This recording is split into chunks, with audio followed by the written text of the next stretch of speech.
प्यारे बच्चों, आज हम क्लास 10th मैथ के निर्देशांक ज्यामिति चैप्टर के लेक्चर 3 में आज हम चतुर्भुज के क्षेत्रफल का अध्ययन करेंगे और 3 बिंदुओं के संरेख होने का प्रतिबंध ज्ञात करेंगे। तत्पश्चात एनसीईआरटी के दिए गए प्रश्नों को हल करेंगे।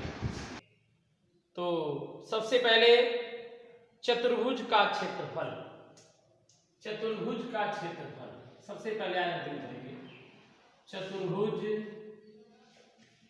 का क्षेत्रफल। कल हमने आप लोगों को बताया था कि त्रिभुज का क्षेत्रफल कैसे ज्ञात करते हैं। तो आज हम चतुर्भुज का क्षेत्रफल बताएंगे क्या होता है। तो प्यारे बच्चों, जब चतुर्भुज है तो इसके 4 शीर्ष ज्ञात होंगे। तो मान लेते हैं कि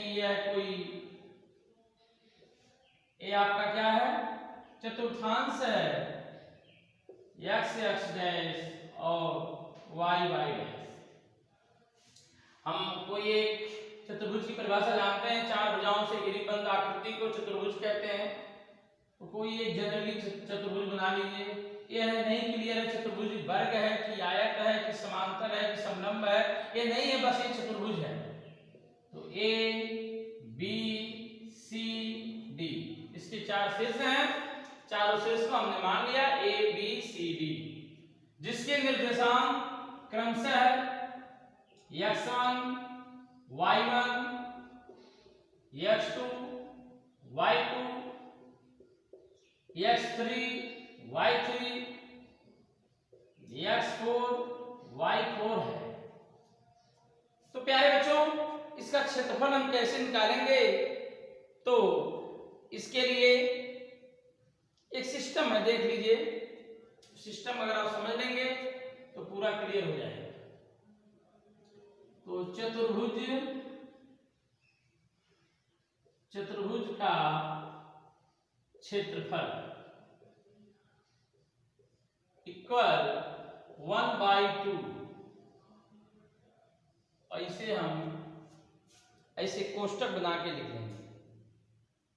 कैसे लिखेंगे? x1 y1 x2 y2 x3 y3 x1 और एक और है x4 y4। अंतिम में यही पद रिपीट कर देते हैं x1 y। अब इसे कैसे हल करेंगे? तो ध्यान से देखिएगा।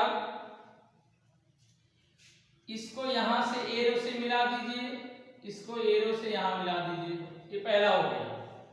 फिर इसको एरो से यहां मिला दीजिए, इसको एरो से यहां मिला दीजिए, ये भी हो गया।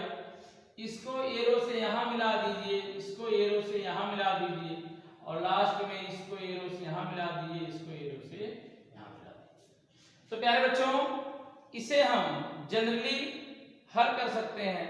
कैसे हल करेंगे? ध्यान से देखिए, अभी आ जाएगा। तो इसे कैसे लिखेंगे? 1/2 ऑफ, पहला ब्रैकेट क्या है भाई? ये है। तो हम लिखेंगे, क्या लिखेंगे? x1 y1 x2 y2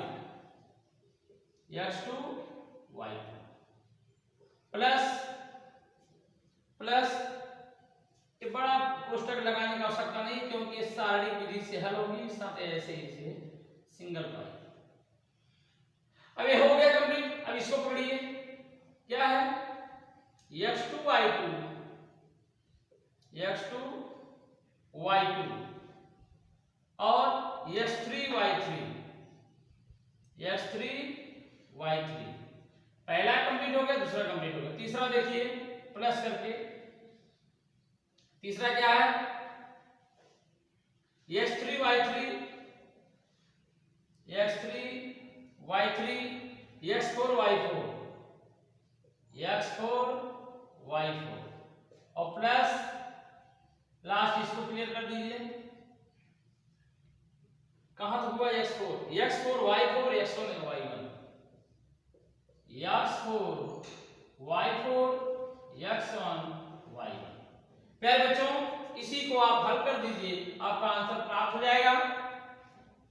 तो कल हमने बताया था ये कैसे हल होगा, यहां से देखिएगा। अब हम फिगर को साफ कर दें तो आपको पूरा फिगर दिखाई देगा। देखिए ध्यान से देखिएगा, बहुत आसान है, आ जाएगा। तो क्षेत्रफल बराबर 1/2। अब देखिए सबसे पहले गुणा इसका करते हैं, माइनस इसका करते हैं। तो x1 y2 माइनस x2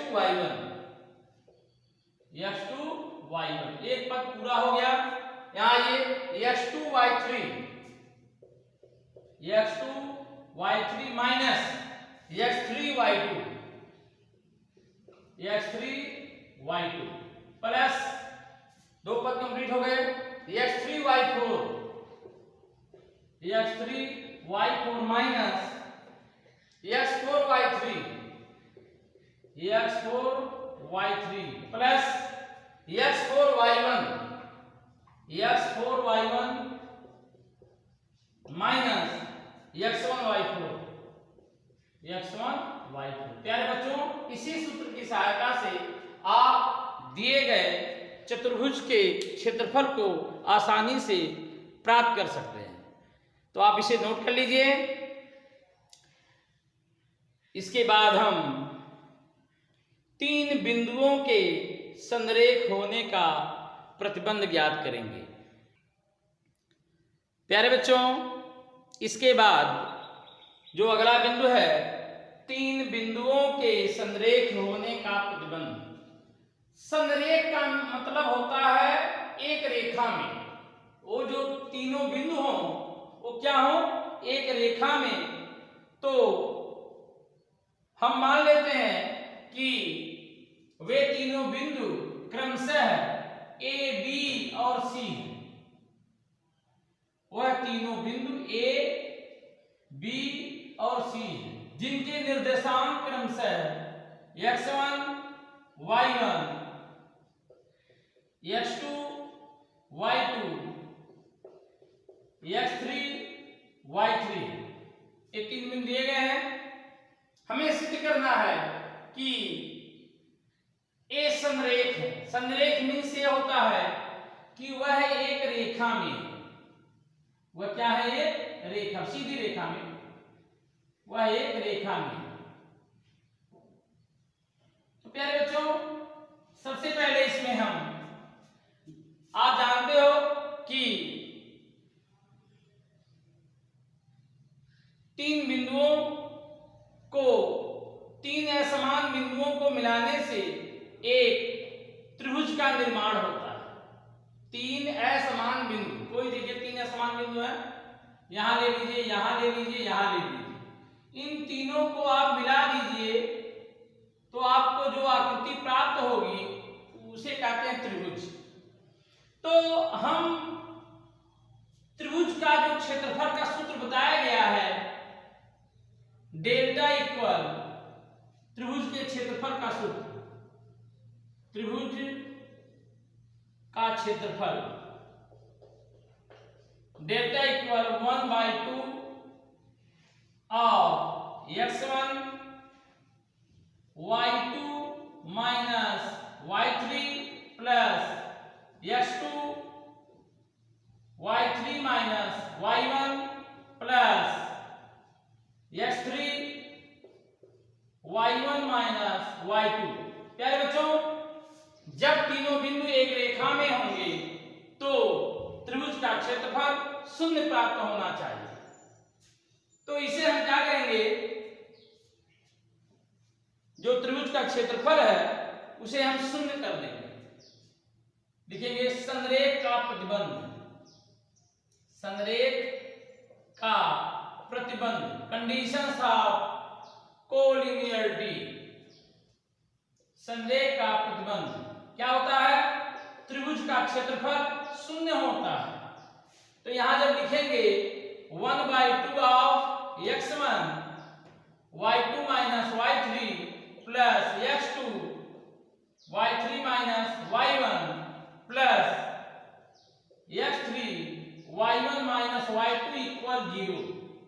तो आप 1/2 को यहाँ पे 0 कर सकते हैं। तो आपको मिलेगा क्या?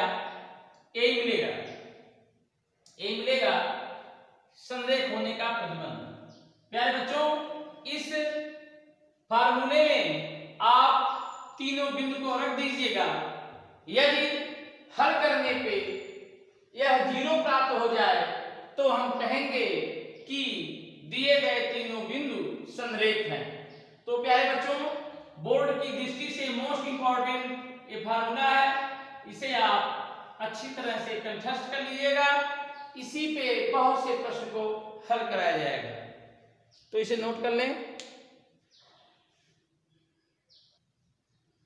प्यारे बच्चों, अब तक मैंने जो भी आप लोगों को पढ़ाया वे सभी सूत्र थे, लेकिन अब हम एनसीईआरटी के एक्सरसाइज 6.1 एनसीईआरटी एक्सरसाइज 6.1 के क्वेश्चंस को हल कराएंगे।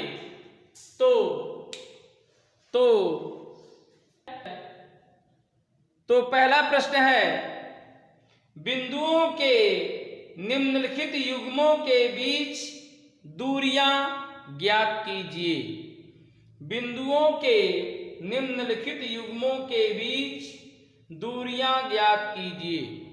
तो प्यारे बच्चों, आप सभी को बताया गया है कि दो बिंदुओं के बीच की दूरी कैसे ज्ञात की जाती है। यह लेक्चर फर्स्ट और सेकेंड में बताया गया है।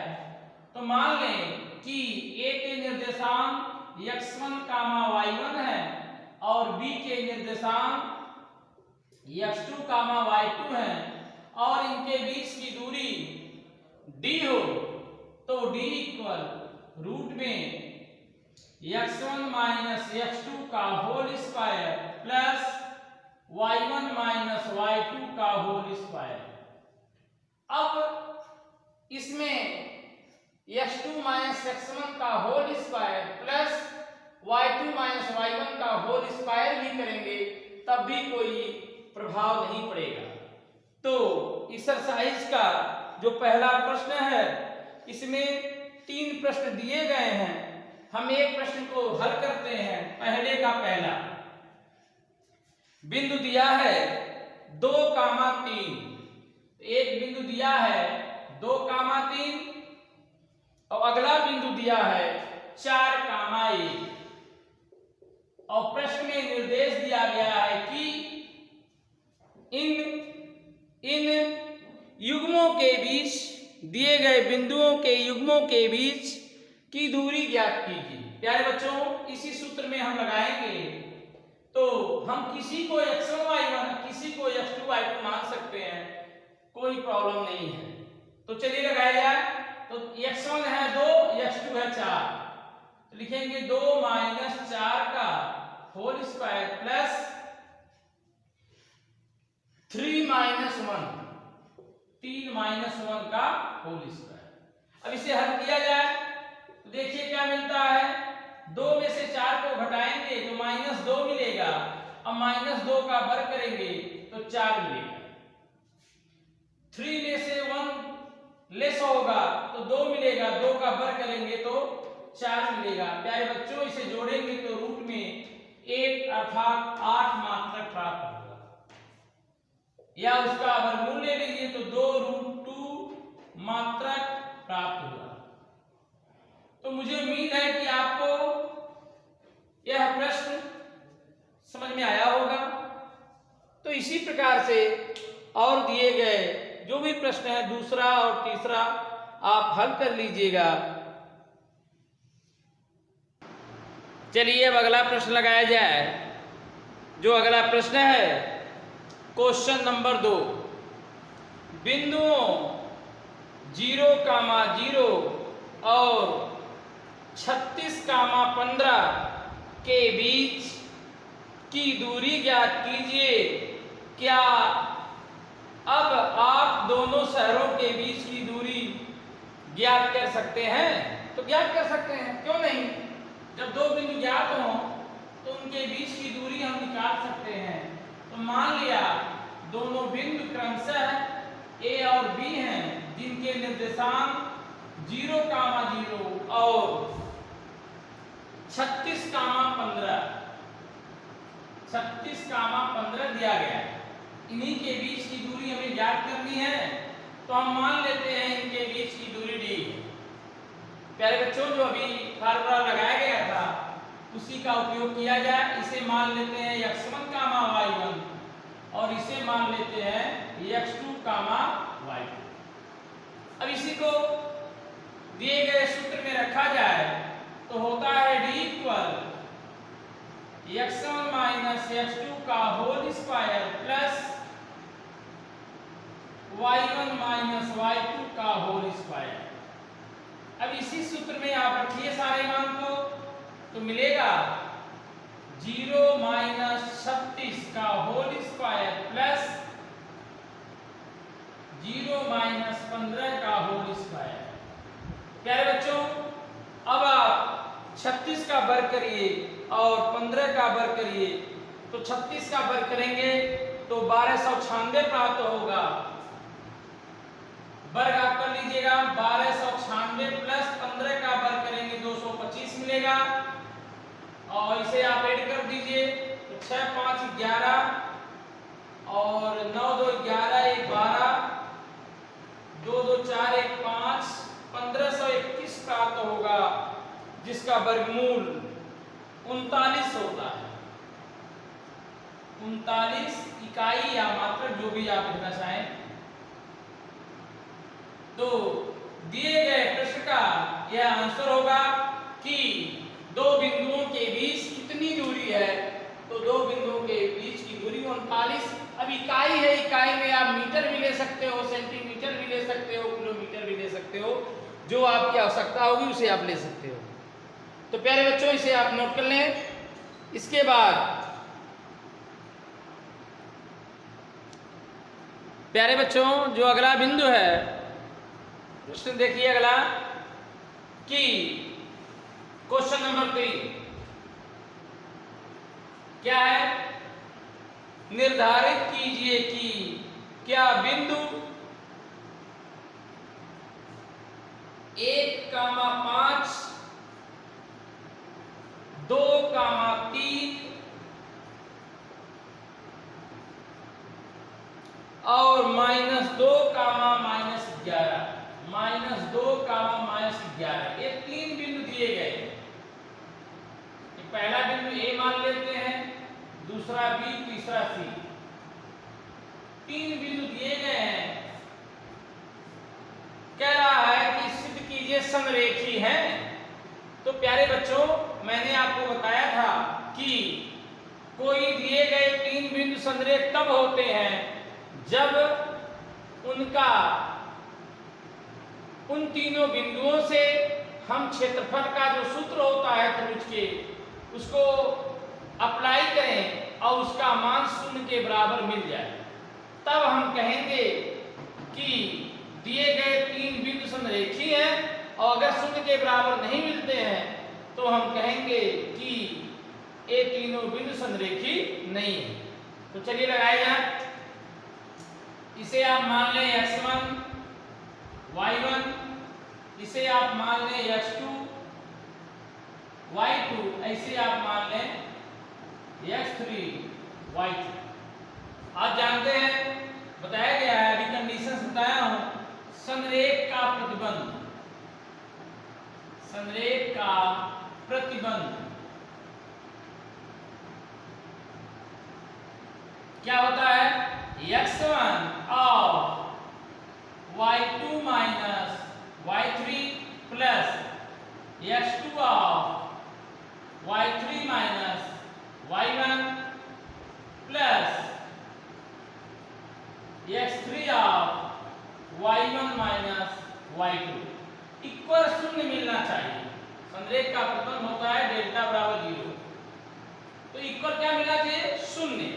तो आपने मान लिया है, अब क्रमशः मान रखा जाए तो एक कोष्टक में 3 माइनस माइनस का प्लस, तो 3 प्लस 11 प्लस x2 2 है और माइनस y3 माइनस y1 है, तो देखिए माइनस 11 माइनस 5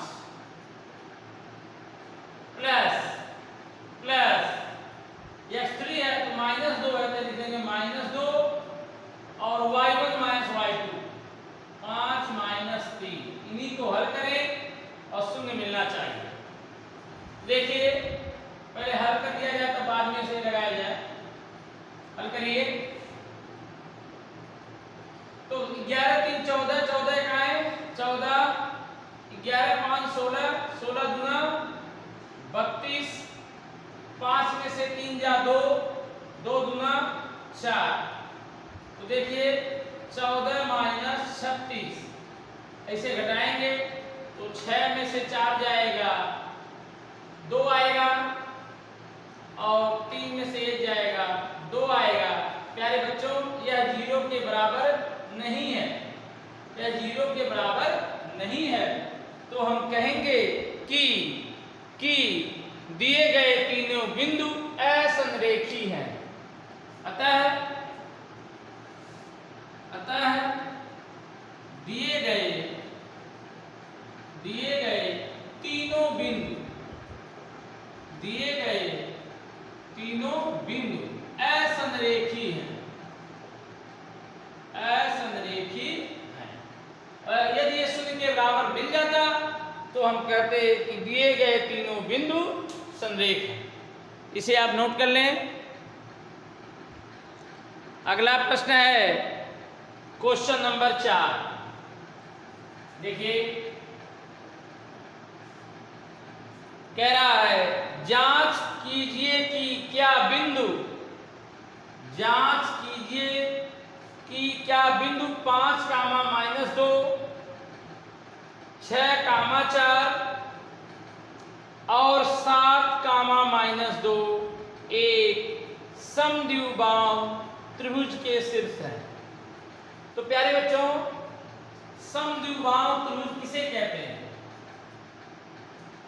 ऐसा त्रिभुज जिसकी दो भुजाएं समान हो, उसे हम समद्विबाहु त्रिभुज कहते हैं। तो देखिए हम क्या क्या निर्देशांक दिया है, 5 कामा माइनस 2, 5 कामा माइनस 2 पहला निर्देशांक।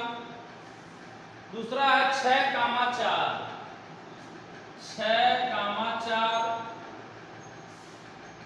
और 7 कामा माइनस 2। तो अब इसे कैसे हल करेंगे प्यारे बच्चों?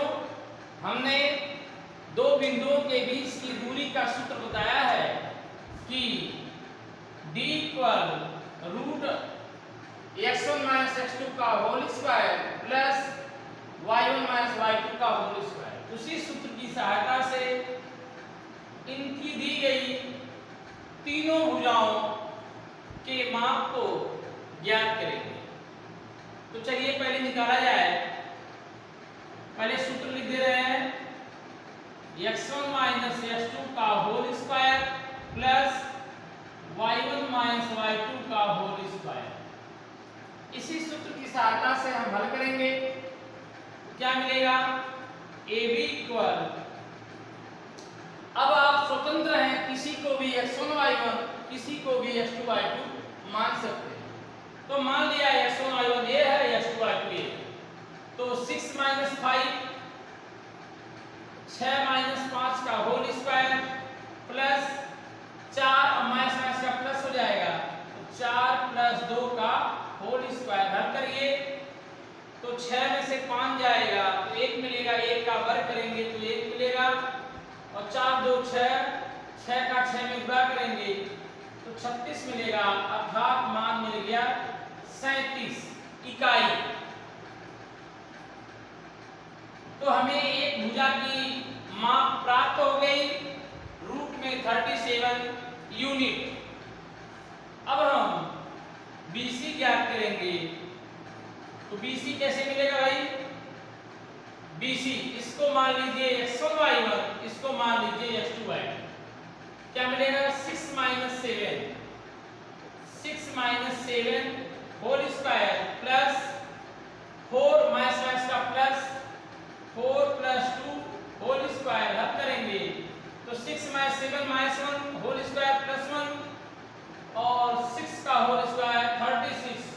यहां भी हमें प्राप्त होगा 37 इकाई यूनिट। इसी प्रकार से हम CA ज्ञात करेंगे। तो देखिए CA क्या मिलता है? इसको x1 y1, इसको x2 y2 मिलेगा 7 - 5 का होल स्क्वायर प्लस -2 माइनस का प्लस 2 का होल स्क्वायर। हल करेंगे तो ये तो 0 हो जाएगा, 7 में से 5 जाए 2 2 दूना 4 वर्गमूल आएगा 2 इकाई। प्यारे बच्चों AB और BC समान प्राप्त हुआ, AB बराबर BC प्राप्त हुआ। तो यहां से हम कह सकते हैं कि लिखेंगे equation first, equation second, equation third. लिखेंगे समीकरण 1 व समीकरण 2 से स्पष्ट है कि AB बराबर BC बराबर रूट में 37। जब किसी त्रिभुज की दो भुजाएं समान प्राप्त हों तो जो त्रिभुज होगा वह समद्विबाहु होगा। तो इसे आप नोट कर लें। प्यारे बच्चों एक्सरसाइज 6.1 के इसी प्रकार सभी प्रश्नों को हल करिएगा। कुछ इंपॉर्टेंट प्रश्न है जिसे हम बता रहे हैं, जैसे क्वेश्चन नंबर 10। इसमें कहा गया है कि x और y में एक ऐसा संबंध ज्ञात कीजिए कि बिंदु x, y बिंदुओं 3, 6 और -3, 4 से समदूरस्थ हो। प्यारे बच्चों पहले इस क्वेश्चन को हम समझेंगे, तत्पश्चात हम हल करेंगे। तो हमें एक रिलेशन प्राप्त करना है x और y में, जो ये बताए कि बिंदु, इसको कुछ मान लीजिए कोई बिंदु है A जिसका निर्देशांक x, y है और इसी के समान दूरी पे दो बिंदु हैं, इसको मान लेते हैं B, इसको मान लेते हैं C, जिनके निर्देशांक क्रमशः 3, 6 और -3, 4। तो हमें ये बताना है कि ये दोनों समान दूरी पे, उनके बीच की जो दूरियां हैं बताना नहीं है, दिया हुआ ये दूरी आपस में बराबर दी गई। हमें बताना क्या है, इन दोनों के बीच में रिलेशन, संबंध बताना। तो हमने आप लोगों को बताया है दो बिंदुओं के बीच की दूरी का सूत्र। सबसे पहले लिखेंगे दिया है, गिवन दैट क्वेश्चन में क्या दिया है कि AB = AC, ये प्रश्न में दिया है। इसी के सहारे हमें संबंध बताने हैं।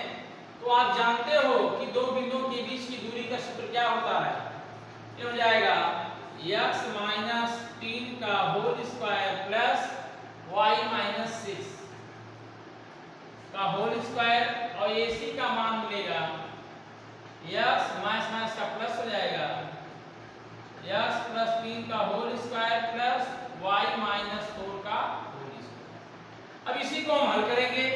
प्यारे बच्चों ये करनी तब खत्म होगी जब दोनों पक्षों का हम वर्ग करेंगे। लिखेंगे दोनों पक्षों का वर्ग करने पर भर करिए, कड़ी खत्म हो गई, मिला गया। अब इसको ओपन कर दीजिए, तो x square plus 9 minus 6x plus y square plus 36 minus 12y a minus b का होल स्क्वायर का सूत्र लगा है, इक्वल, इसको भी आप भर करें, तो x square plus 9 plus 6x plus y square plus 16 minus 8y। प्यारे बच्चों इसे हल कर दीजिए, तो देखिए बराबर के इधर और बराबर के उधर यदि समान चिन्ह समान मान हो तो उसे हम फिनिश कर सकते हैं। y स्क्वायर फिनिश हो गया। जो मान बचे हुए हैं उसको आप नोट कर लें, तो माइनस 6 उधर जाएगा तो प्लस 6 हो जाएगा, तो मिलेगा 6 6 12x और माइनस 12y उधर जाएगा तो प्लस 12y हो जाएगा। अब प्लस 12y में से 8y जाएगा तो प्लस 4y और 36 9 जोड़ेंगे तो 45 मिलेगा। 45 को उधर ले जाएंगे तो माइनस 45 में से 16 जाएगा तो आपको मिलेगा माइनस 29 या 29 बराबर। प्यारे बच्चों यही आपका रिलेशन प्राप्त होगा। तो देखिए कोई मिस्टेक तो नहीं है, मिस्टेक तो नहीं होना चाहिए, एक बार फिर से मिला लीजिए। हाँ मिस्टेक है, यहाँ पे हमने 9 को जोड़ा नहीं, तो 9 16 9 25 हो जाएगा। यहाँ से देखें 36 9 45 16 9 25, 45 में से 25 जाएगा तो कितना मिलेगा, यह आपका 20 मिलेगा। तो अभी आंसर नहीं आएगा क्योंकि उभय निष्पद है, 4 से भाग दे दीजिए तो मिलेगा 3x धन y बराबर 5 चौक 20। आपका ये आंसर, इसे आप नोट कर लें।